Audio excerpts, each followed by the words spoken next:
வணக்கம் ஃப்ரெண்ட்ஸ். போட்டித் தேர்வுகளுக்கும் பொதுத் தேர்வுகளுக்கும் தயாராகிட்டு இருக்கீங்களா? அப்படின்னா இது உங்களுக்கான சரியான தளம். இது சங்கரிஸ் டுட்டோரியல்.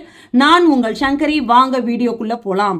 இன்னைக்கு நான் உங்களுக்காக என்ன எடுத்துகிட்டு வந்திருக்கேன் அப்படின்னு பார்த்தீங்கன்னா, கடந்த 3 நாட்களாக நான் அணி இலக்கணம் பற்றிய வீடியோக்களை வெளியிட்டிருக்கேன். அந்த வீடியோக்களுடைய லிங்கை நான் டிஸ்கிரிப்ஷனில் தரேன், போய் பாருங்கள். இன்னைக்கு அந்த அணி இலக்கண பகுதியிலேருந்து சில பயிற்சி வினாக்களை தயாரித்து எடுத்துகிட்டு வந்திருக்கேன். இதனால் போட்டித் தேர்வுகளுக்கு உங்களுக்கு தயாராக ஈஸியாக இருக்கும். இந்த பயிற்சி வினாக்களில் நடுவில் நீங்கள் வீடியோவை பாஸ் பண்ணி உங்களுக்கு விடை தெரியுதா அப்படின்னு உங்களை நீங்களே பரீட்சை பண்ணி பார்த்துக்கோங்க. அப்படி தெரியலனா நான் கொடுத்துருக்க 3 வீடியோவையும் போய் நல்லா பாருங்கள். இது உங்களுக்கு படிக்கிறதுக்கு உதவியாக இருக்கும்.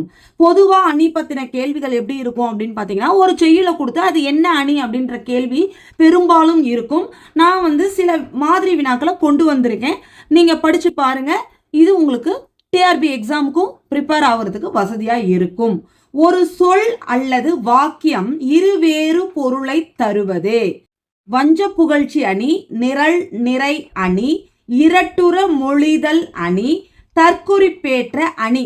இப்போ இந்த கேள்விக்கு பதில் என்ன அப்படின்னு பார்த்தீங்கன்னா, இதில் கொஸ்டின்ல என்ன இருக்கு? இருவேறு பொருளை தருவது. இரண்டுன்ற வார்த்தை இருக்கு. அதே மாதிரி இந்த பதில்களில் எதுல 2 இருக்கு அப்படின்னு பார்த்தீங்கன்னா, இரட்டுற மொழிதல் அணி, அதாவது 2 பொருள்ல தரக்கூடிய அணி அப்படின்றது தான். ஆக இந்த கேள்விக்கு பதில் இரட்டுற மொழிதல் அணி. அடுத்த கேள்வி, அணி இலக்கணம் பற்றி கூறும் நூல் எது? இதுல தண்டி அலங்காரம், சீரா புராணம், அர்த்தமுள்ள இந்து மதம், நன்னூல். இந்த சாய்ஸ்ல பார்த்தீங்கன்னா நம்ம எப்படி செலக்ட் பண்ணோம் அப்படின்னு யோசிச்சிங்கன்னா, ஒரு ஷார்ட்கட் மெத்தட் தான். இதுல அணி அப்படின்னா என்னது? அலங்காரத்துக்காக அணிறது தான் அணி. அப்ப இங்க இந்த பதில்களில் பார்த்தீங்கன்னா தண்டி அலங்காரம், அலங்காரம்ன்ற வார்த்தை வருது. அப்ப அணியை அலங்காரத்துக்கு தான் அணியிறோம். அப்ப இந்த கேள்விக்கு பதில் தண்டி அலங்காரம். அடுத்து, தண்டி அலங்காரம் அணியை எத்தனை வகையாக பிரிக்கிறது? 31, 35, 32, 30. இதுல 35 விடை. அடுத்த கேள்வி, எப்பொருள் யார் யார்வாய் கேட்பினும் அப்பொருள் மெய்ப்பொருள் காண்பது அறிவு. இக்குறளில் பயின்று வரும் அணி உவமை அணி, உருவக அணி, ஏகதேச உருவக அணி, சொற்பொருள் பின்வரு நிலையணி. இப்ப இந்த திருக்குறள்ல பாத்தீங்கன்னா ஒரு பொருள் அப்படின்ற வார்த்தை ரிப்பீட்டடா வருது. அதனால இந்த கேள்விக்கான பதில் சொற்பொருள் பின்வரு நிலையணி. அடுத்து, கருப்பொருள் மூலம் உவமைப்படுத்துவது. இந்த அணிகளில் எந்த அணி கருப்பொருளை உவமையா பயன்படுத்துறாங்க அப்படின்றது கேள்வி. இதுக்கு சாய்ஸ் என்னன்னு பார்த்தீங்கன்னா, உள்ளுரை உவம அணி, உவமை அணி, உருவக அணி, தன்மை அணி. இப்ப கருப்பொருள் மூலமாக உவமைப்படுத்துறாங்க அப்படின்னாலே அந்த இடத்துல என்ன அர்த்தம்? பொருள், அந்த பாடலுக்குரிய பொருள் வெளிப்படையாக இல்லை. அப்ப உள்ளுரை உவம அணி, அதுதான் பதில். ஏன்னா மறைமுகமாக சொல்வது அப்படின்னு இந்த உள்ளுரை உவம அணி சொல்லுது. அடுத்து, போருளந்தெடுத்த ஆரையில் நெடுங்கொடி வாரல் என்பன போல் மறித்து கை காட்ட. இப்பாடலில் பயின்று வரும் அணி. இதனுடைய சாய்ஸ் பார்த்தீங்கன்னா உவமை அணி, தன்மை அணி, தற்குறிப்பேற்ற அணி, நிரல் நிறை அணி. இந்த பாட்டில் ஆக்சுவலாக இயல்பா நடந்த ஒரு விஷயத்துக்கு மேலே கவிஞர் தன்னுடைய கற்பனை ஏற்றி கூறியிருக்கிறாரு. அதனால இது தற்குறிப்பேற்ற அணி. அடுத்த கேள்வி, விளக்கு என பொருள்படும் சொல் பெற்ற அணியின் பெயர். அதாவது விளக்குன்னு மீனிங் வர மாதிரியா இருக்கக்கூடிய ஒரு அணியோட பெயர் என்ன அப்படின்னு கேட்குறாங்க. மெய் உவமை அணி, தீவக அணி, தன்மை நவிர்சி அணி, சிலேடை அணி. இதில் பார்த்தீங்கன்னா மெயினா உடல், உண்மை, இந்த மாதிரி மீனிங் வரும்னு நமக்கு தெரியும். அதனால அது விளக்கு இல்லை. அடுத்து, தீவக அணி, தீவகம் அப்படின்னா விளக்குன்னு அர்த்தம். அதனால இந்த கேள்விக்கு பதில் தீவக அணி. அடுத்த கேள்வி, உரிப்பொருளோடு நேரிடை தொடர்பில்லாத குறிப்பு பொருள் பயின்று வரும் அணி. அதாவது தலைவன் தலைவிக்குள்ள நடக்கிற நிகழ்வுகள்ல உரிப்பொருள் வராது, ஆனா குறிப்பு பொருளா வரும். அது என்ன? அந்த அணி எது அப்படின்னு கேட்டீங்கன்னா, இந்த கேள்விக்கான சாய்ஸை முதல்ல பார்த்துடலாம். இறைச்சி, உள்ளுரை உவமம், தன்மை நவிர்சி அணி, சிலேடை அணி. இதுல இறைச்சி தான் இந்த கேள்விக்குரிய பதில். அடுத்த கேள்வி, மருந்தாகி தப்பா மரத்தற்றால் செல்வம் பெருந்தகை யான்கண் படின். இக்குறளில் பயின்று வரும் அணி. உருவக அணி, உவமை அணி, தன்மை அணி, உள்ளுரை உவமம். இப்போ இந்த கேள்வியில் பார்த்தீங்கன்னா மரத்தை மனிதனுக்கு ஒப்பீடா சொல்லியிருக்காங்க, அதனால இது உவமை அணி. அடுத்து, பற்றுக பற்றற்றான் பற்றினை அப்பற்றை பற்றுக பற்றிவிடற்கு. இக்குறளில் பயின்று வரும் அணியை காண்க. இதுக்கு சாய்ஸ் பார்த்துடலாம். சொற்பொருள் பின்வரும் நிலையணி, நிரல் நிறை அணி, ஏகதேச உருவக அணி, தன்மை நவிர்ச்சி அணி. இப்போ இந்த பாட்டை பாருங்க, பற்றுக பற்று அப்படின்ற வார்த்தை திரும்ப திரும்ப வருது. அப்போ இதில் எது ஆன்சர் அப்படின்னு பார்த்தீங்கன்னா சொற்பொருள் பின்வரு நிலையணி. அதாவது வார்த்தை திரும்ப திரும்ப பொருள் தரக்கூடியதாக இருந்ததுன்னா அது சொற்பொருள் பின்வரு நிலையணி. அடுத்த கேள்வி, இவ்வே பீழி அணிந்து மாலை சூட்டி என துவங்கும் புறநானூற்று பாடல் எந்த அணிக்கு உவமையானது? இந்த கேள்விக்குரிய சாய்ஸை பார்த்துடலாம். உள்ளுரை உவமம், தீவக அணி, வஞ்ச புகழ்ச்சி அணி, தன்மை நவிர்ச்சி அணி.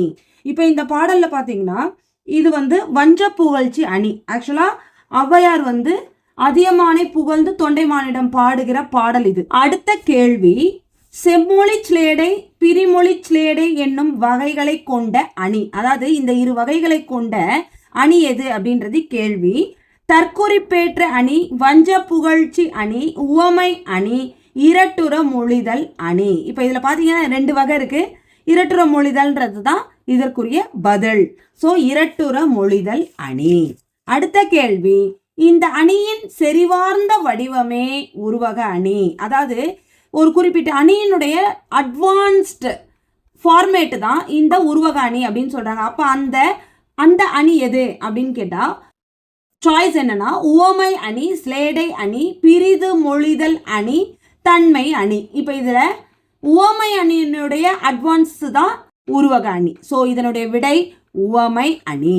அடுத்த கேள்வி, மெய்யிற் பொடியும் விரிந்த கருங்குழலும் என துவங்கும் சிலப்பதிகார பாடலில் பயின்று வரும் அணி. அதாவது இந்த பாட்டு பார்த்தீங்கன்னா சிலப்பதிகாரத்தில் வருது. மெய்யிற் பொடியும் விரிந்த கருங்குழலும் அப்படின்னு தொடங்குற பாட்டு முழுசாக கொடுக்கல கேள்வியில், சரிங்களா? இதனுடைய சாய்ஸ் என்னன்னு பார்த்தீங்கன்னா நிரல் நிறை அணி, உவமை அணி, தற்குறிப்பேற்ற அணி, தன்மை அணி. இதில் பார்த்தீங்கன்னா கண்ணகியினுடைய நிலைய அவள் எப்படி இருக்கிறாளோ அப்படியே சொல்லியிருக்கிறாங்க, எந்த அலங்காரமும் இல்லை. அதனால இது தன்மை அணி. அடுத்த கேள்வி, சொல்லையும் பொருளையும் வரிசையாக நிறுத்தி பா அமைப்பது. அதாவது ஒரு சொல் அதனுடைய பொருள் அதை லைனாக அடுத்தடுத்து வச்சு ஒரு பாட்டை எழுதுறது எந்த மாதிரி அணி அப்படின்னு பார்த்தீங்கன்னா நிரல் நிறை அணி, ஏகதேச உருவக அணி, உருவக அணி, சொற்பொருள் பின்வரு நிலையணி. இது பார்த்தீங்கன்னா உங்களுக்கு ஒரு சின்ன குழப்பம் ஏற்படும், சொற்பொருள் பின்வரு நிலையணியா இருக்கலாம் அப்படின்னு. ஆனால் சொற்பொருள் பின்வரு நிலையணியில ஒரே வார்த்தை திரும்ப திரும்ப ஒரே பொருளை தருவது சொற்பொருள் பின்வரு நிலையணி. ஆனால் இந்த கேள்விக்கு பதில் நிரல் நிறை அணி, சரிங்களா? அடுத்த கேள்வி, தன்மை அணி எத்தனை வகைப்படும்? தன்மை நவிர்ச்சி அணி அப்படின்னும் சொல்லலாம். இதுக்கு சாய்ஸு 3, 4, 2, 5. தன்மை அணியினுடைய வகைகள் 4 தான். அடுத்த கேள்வி, வினை உவமை அணிக்கு எடுத்துக்காட்டு. இப்போ இந்த வினை உவமைனா என்ன அப்படின்னா உவமையை ஒரு பொருளை உவமையோடு சொல்றது உவமை அணின்னு நமக்கு தெரியும். அதில் வினை உவமைனா என்னன்னா செய்கிற தொழிலை குறிப்பது, ஏதாவது ஒரு செயலை குறிப்பது வினை உவமை அணி. இங்கே மலை போல கொடுக்கும் கை, துடி போலும் இடை, புலி போல பாய்ந்தான், தளிர் போலும் மேனி. இப்போ இதில் பார்த்தீங்கன்னா புலி போல பாய்ந்தான், இந்த வாக்கியத்தில் பாய்ந்தான் அப்படிங்கிறது செயல். இது புலி போல இருந்ததாக உவமையாக கூறப்படுவதால் இது வினை உவமை அணிக்கு எடுத்துக்காட்டு. அடுத்த கேள்வி, இனமென்னும் சேர்ந்தாரை கொள்ளி இனமென்னும் ஏம புனையை சுடும். இக்குறள் அணிந்த அணி எது? ஏகதேச உருவக அணி, நிரல் நிறை அணி, சொற்பொருள் பின்வரு நிலையணி, வஞ்ச புகழ்ச்சி அணி. இப்ப இதுல என்ன சொல்லியிருக்காங்க அப்படின்னு பாத்தீங்கன்னா, ஏகதேச உருவக அணியில தான் இந்த பாட்டை அமைச்சிருக்காங்க. அதாவது ஒரு விஷயத்த உருவகப்படுத்தியிருக்காங்க, அதற்கு தொடர்பான இன்னொரு விஷயத்த உருவகப்படுத்தல. அதனால இது ஏகதேச உருவக அணி. அடுத்த கேள்வி, உண்மைத்தன்மைக்கு நெருக்கமாக புனைவு இன்றி பாடப்படும் பாடலானது எவ்வகை அணியைச் சேர்ந்தது? இந்த கேள்விக்கான சாய்ஸ் எல்லாம் பார்க்கலாம். உவமை அணி, தன்மை நவிர்சி அணி, உருவக அணி, பிரிது மொழிதல் அணி. இதுல பாத்தீங்கன்னா உண்மைத்தன்மைக்கு நெருக்கமா இருக்கு அப்படின்னு சொல்லிட்டாங்க. அப்ப அந்த தன்மை, அந்த கேள்வியிலே இருக்க அந்த தன்மை தான் பதில், தன்மை நவிர்சி அணி. அடுத்த கேள்வி, வட்டக்கரியவெளி வான கருமை, இச்சொற்றொடர்கள் எந்த அணிக்கு பொருத்தமானது?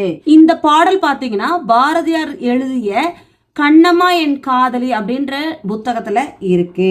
இதற்கான சாய்ஸ் பார்க்கலாம். உவமை அணி, தன்மை அணி, இறைச்சி, உருவக அணி. ஸோ இங்க வட்டக்கரியவெளிக்கு வானக்கருமை உவமையா சொல்லப்பட்டிருக்கு. ஆனா வெறும் உவமையாக இல்லாமல் அது எப்படி இருக்கு, அட்வான்ஸ்டா இருக்கு. அதனால இது உருவக அணி. இன்னைக்கு நான் கொடுத்துருக்க இந்த வினா விடைகளோடு அணி இலக்கணம் பாடத்தை நான் முடிச்சுக்கிறேன். நாளைக்கு வேறொரு காணொளியில் மீண்டும் உங்களை சந்திக்கிறேன். வெற்றி பெற வாழ்த்துக்கள். நான் உங்கள் சங்கரி.